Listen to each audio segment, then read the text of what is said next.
Amen, chers fidèles du monde entier. Je suis heureux de vous retrouver aujourd'hui. Aujourd'hui, nous allons particulièrement partager la grâce à travers le passage de l'Évangile selon Luc, chapitre 12, versets 35 à 40 du Nouveau Testament, en abordant l'attente de ce banquet de noces, de ce mariage.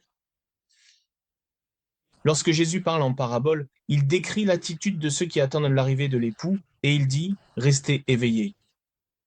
Je vais maintenant examiner ce « rester éveillé » du point de vue d'un non-croyant. Pourquoi faut-il attendre l'époux? Ne pourrait-il pas simplement ouvrir la porte et entrer quand il arrive? Est-il vraiment nécessaire d'attendre? Qu'il vienne à telle heure, qu'il arrive à telle heure. S'ils se sont mis d'accord sur l'heure, il suffirait de cela, mais il faut quand même attendre. Eh bien, dans la Bible, de l'Ancien au Nouveau Testament, cette parole s'adresse à notre réalité, à vous et moi. C'est votre parole. C'est une parole pour votre famille, pour votre lieu de travail. À travers la parabole du festin de noces, il nous est dit d'attendre. Attendre, dans un autre sens, signifie fidélité.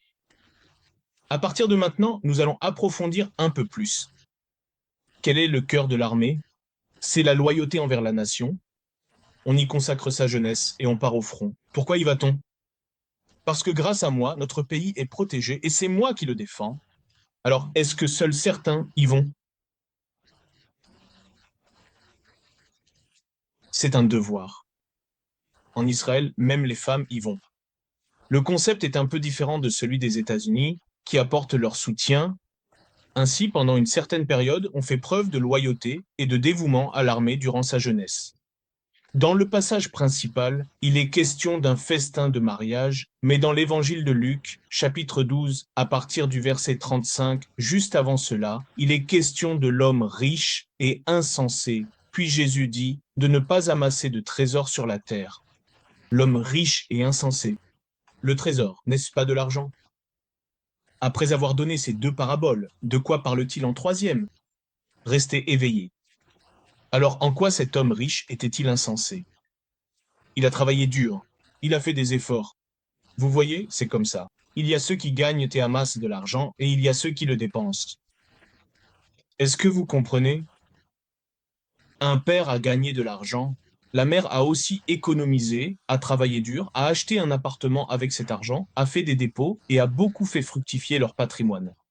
Mais un jour, elle a eu mal au ventre et est allée à l'hôpital, et là, le médecin a dit « Madame, vous êtes au stade terminal d'un cancer de l'estomac. Il ne vous reste plus beaucoup de temps à vivre. Préparez-vous à la fin. » Cette mère, au lieu de bien se nourrir, n'a pensé qu'à l'argent, l'argent, l'argent, et a continué à économiser. Mais finalement, elle n'a pas vécu longtemps et est décédée. Mais que s'est-il passé ensuite? Qu'il s'agisse de conseils de l'entourage ou d'autres raisons, le père s'est remarié. Une nouvelle épouse est arrivée. En arrivant, elle a découvert que l'appartement était à elle, qu'il y avait de l'argent sur le compte et que la maison débordait de tout. Tout est abondant. Qui va dépenser cet argent et qui va en profiter? Celle qui a économisé n'a même pas pu en profiter avant de mourir, mais c'est la nouvelle épouse qui en jouit. C'est une histoire à titre d'exemple, mais il y a tellement de riches insensés autour de nous. Ne soyez pas obsédés par l'argent, l'argent, l'argent, l'argent. À cause de l'argent, on peut perdre la tête. Partagez quand vous le pouvez, dépensez quand c'est possible, mais il n'est pas juste de s'endetter pour dépenser. Alors, restez éveillés. En d'autres termes, une personne fidèle est quelqu'un qui reste éveillé. À quel point les mères sont-elles dévouées à leur famille? Si demain nos enfants doivent aller quelque part, ne préparons-nous pas les choses la veille au soir? Pourquoi faisons-nous cela? C'est parce que nous sommes dévoués. Pour la famille, c'est pourquoi, le lendemain matin, lorsque nos enfants vont à l'école ou doivent partir loin, tout est prêt pour qu'ils n'aient aucune gêne. À ce moment où Jésus va revenir, qui recevra la bénédiction? Qui pourra accueillir Jésus? Ce sont les personnes fidèles, celles qui attendent. L'attente ne se fait pas simplement d'elle-même.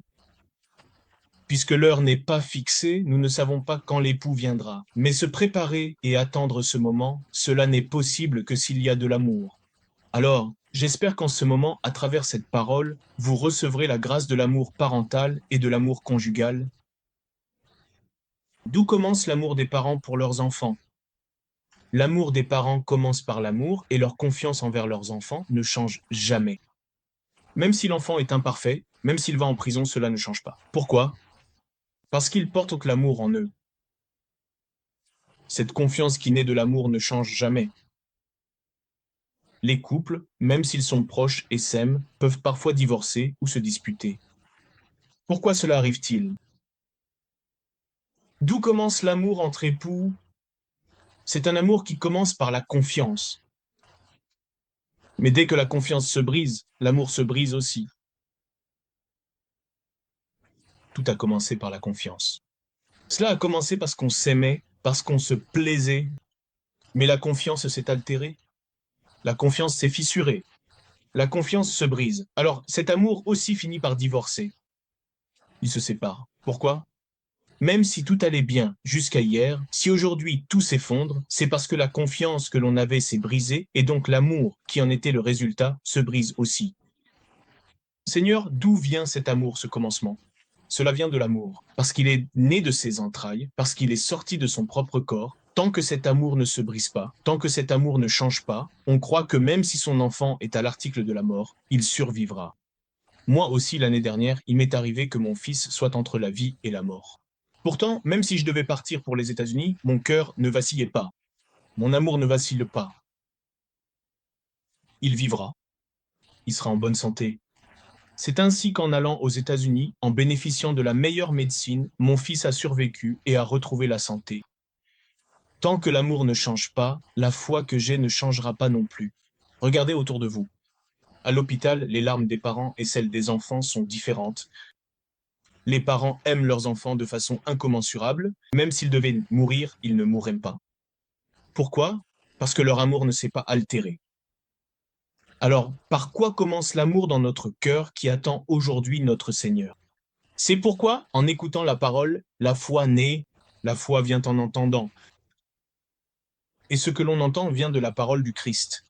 C'est ce qui est écrit dans le chapitre 10, verset 17 de l'Épître aux Romains dans le Nouveau Testament.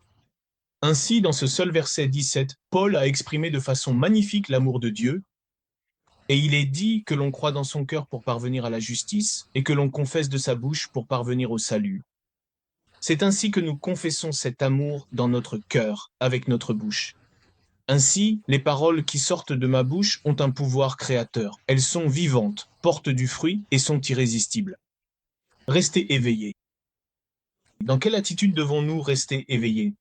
Rester éveillé indéfiniment est une souffrance, une torture. Comment pourrions-nous attendre de manière arrogante? On peut le faire une fois, mais après 1 heure ou 2, on s'agace et on finit par s'endormir.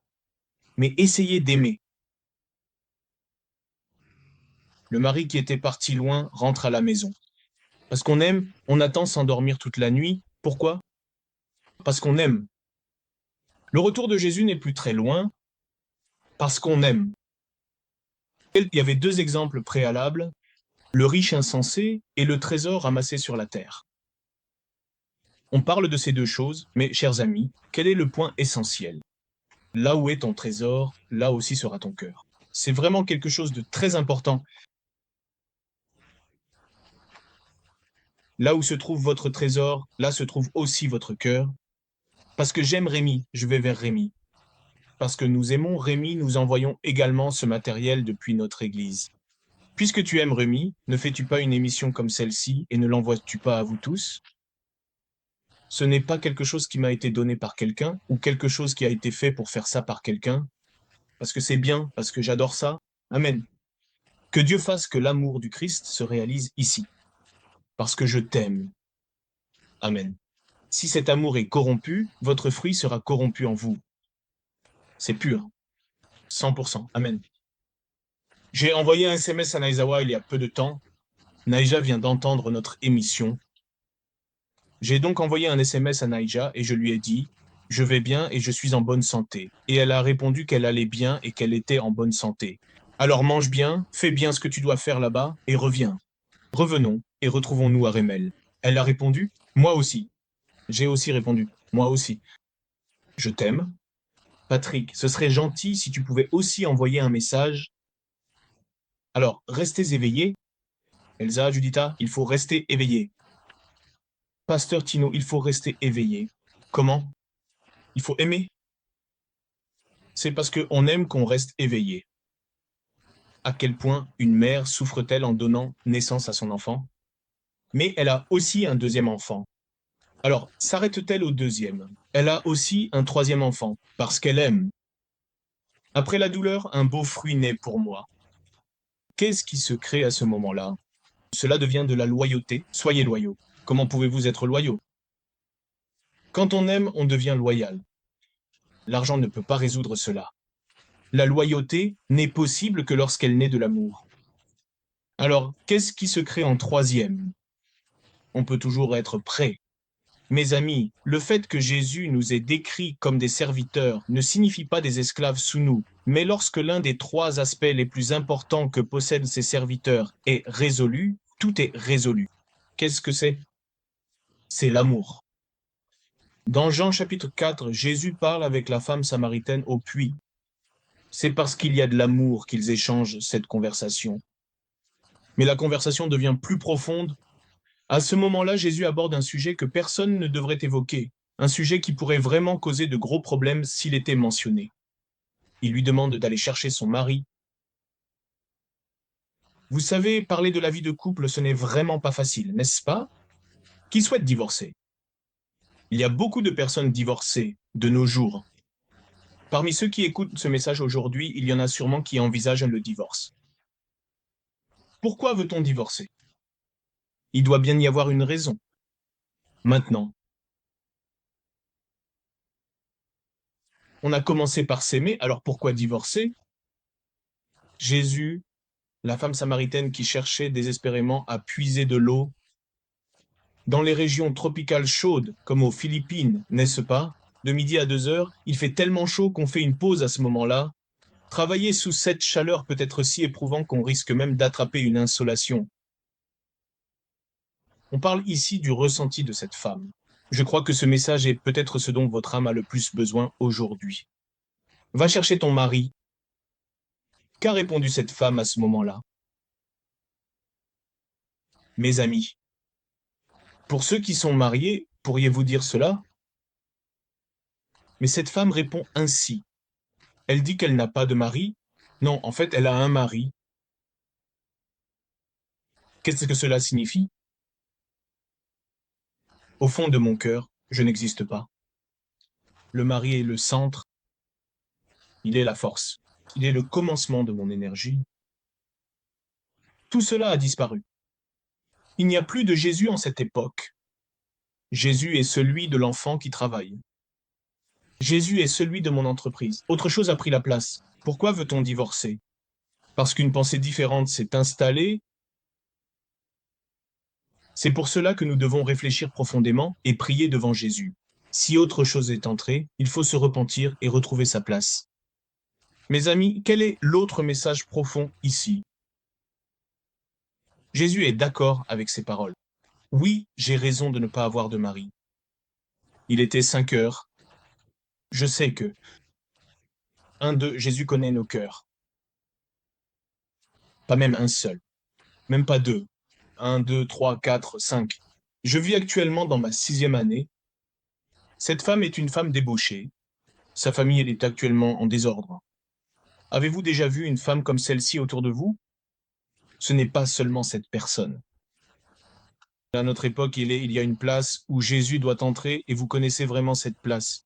Mais en vivant notre vie, en rencontrant des difficultés et même en pratiquant notre foi, Jésus disparaît soudainement de notre vie.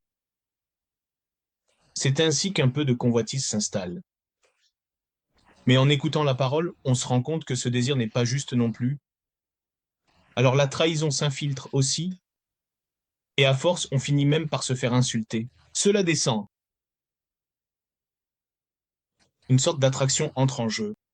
Avec le recul, il semble qu'ils finiront par être abandonnés eux aussi. C'est ridicule. Que ce soit 5 ou 50 personnes qui viennent, tout peut changer. C'est parce qu'ils n'ont pas rencontré le vrai qu'ils changent. Elle amène son mari. Je n'ai pas de mari. À ces mots, Jésus acquiesce et approuve. Oui, tu as raison de dire que tu n'as pas de mari. Est-ce vraiment possible? Mais c'est à ce moment-là que cette femme découvre la fidélité. Elle rencontre Jésus, le véritable amour. C'est ainsi qu'elle le rencontre. Chers amis, rencontrez-vous Jésus simplement par hasard au début? Il y a des gens qui croient en Jésus à cause de l'ambiance. Il y a aussi des personnes qui croient à cause de leur environnement. Mais il n'y a pas de véritable Jésus en eux. Je crois que vous qui écoutez cette parole aujourd'hui avez la chance de rencontrer le vrai Jésus. Ce moment est peut-être le temps où je peux vraiment accueillir Jésus. Elle n'a ni reçu, ni donné un seau d'eau. C'est une conversation. En donnant et en recevant, le monde intérieur qui est en moi s'exprime à l'extérieur. C'est le vrai moi, c'est à mon vrai moi qu'elle a été confrontée.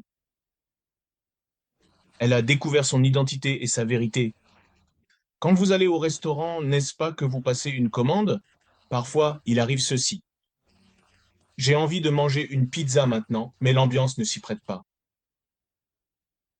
Je finis par manger du poulet à contre-cœur, mais au fond de moi, j'ai toujours envie de pizza. Finalement, je finis par en manger. Finalement, on finit par le faire, on finit par divorcer, on finit par trahir, on finit par céder à ses désirs, mais on n'en révèle jamais la véritable origine. On dit que c'est à cause de toi qu'on n'avait pas le choix à ce moment-là, et on blâme les circonstances. Non, c'est faux. C'est pour cela qu'il faut changer 1, 2, 3, 5. La vérité se trouve ici. Ah, la source de la convoitise est en moi. À la place où Jésus devrait être en moi, autre chose a pris sa place. Judas Iscariote a passé 3 ans et demi avec Jésus. Il a aussi été témoin de miracles. Il a vu le miracle des 5 pains et des 2 poissons. Il a vu Jésus marcher sur l'eau. Il a vu la foule d'Israélites acclamer en criant « Hosanna, Hosanna ». Alors pourquoi l'a-t-il trahi? Parce que l'esprit capable de trahir était en lui. La convoitise. La convoitise, lorsqu'elle a conçu, enfante le péché, et le péché, une fois développé, engendre la mort. Mes amis, assumer un ministère dans l'Église est une grande bénédiction. D'où viennent toutes les hérésies?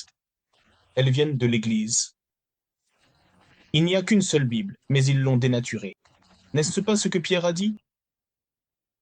Il y a des gens qui, en tordant les Écritures, deviennent ennemis de Dieu et sont rejetés. Pourquoi une hérésie devient-elle une hérésie? Pourquoi un pseudo est-il devenu un pseudo? Tout a commencé ici. Mais à la racine, il y avait une graine de quelque chose comme ça. Ainsi, pour nous qui attendons l'époux, nous ne savons pas quand Jésus viendra, je ne sais pas à quelle heure il viendra, mais celui qui attend est pur parce qu'il aime. Amen. On ne se met pas en colère à ce sujet. On attend jusqu'au jour où il viendra. Mais si l'on a un certain objectif, on devient impatient et on se met en colère. Pourquoi? Parce que cela devient difficile. Pourquoi, alors que je pourrais simplement rencontrer Jésus à son retour, si je faisais quelque chose d'autre au moment de sa venue, cette personne faisait alors autre chose? Il suffit de se repentir. Alors, ce n'est pas simplement quelque chose qui se fait tout seul, mais c'est possible lorsque la parole et le Saint-Esprit descendent et que le Saint-Esprit agit dans votre cœur en ce moment. De même, ce n'est pas arrivé tout seul, mais c'était la nuit où Satan a mis dans le cœur de Judas l'intention de trahir Jésus. C'est ainsi que cela s'est passé. Ce sentiment, ce monde de l'âme s'est uni à mon intelligence, à mon monde mental. Ainsi, cela se manifeste par des actions, et il va rencontrer les prêtres. Et Jésus est vendu pour 30 pièces d'argent, le prix d'un bœuf à l'époque. D'un point de vue humain, on se demande comment il a pu faire une chose pareille. Ah, il a vu des miracles. Lazare qui était mort s'est relevé, un paralytique s'est levé. Des collecteurs d'impôts et des gens riches se sont repentis, des choses extraordinaires se sont produites. Ah, de telles choses. Ce ne sont pas des choses ordinaires. On pourrait penser qu'il serait capable de le faire. Même si nous avons vu de telles choses et reçu tant de grâce à l'Église aujourd'hui à cause de notre avidité, nous ne pouvons pas nous repentir. Que cette parole, en ce moment, devienne la puissance et la force de l'Esprit Saint à l'œuvre, afin que, Seigneur, tu me bénisses pour que j'attende Jésus avec un cœur de serviteur fidèle. On ne sait pas quand ce jour viendra, mais il viendra à coup sûr. Seigneur Jésus, viens. J'aspire à Jésus. J'attends. On ne sait pas quand, mais quand on aime, on attend. Alors, pour que vous et moi devenions aujourd'hui des serviteurs fidèles, d'où devons-nous partir? Tout commence par l'amour. À partir de là, d'innombrables choses en découlent. Quand on aime, on devient fidèle. Parce qu'on aime, on peut se préparer. Quand on aime, on reste éveillé. En cette époque, cette parole nous est vraiment nécessaire. Et je prie pour que notre église Remédie devienne une église centrale aux Philippines. Je suis coréen. Je bénis au nom de Jésus pour que, aux Philippines, ce soit les pasteurs philippins, les pasteurs locaux, qui servent à la manière des Philippines, et que notre église Remédie soit utilisée magnifiquement, à la manière de Remédie, et qu'un jour, là-haut au ciel, ou même bientôt, nous puissions tous nous unir pour partager la sainte grâce de Dieu. Amen. Je vous aime.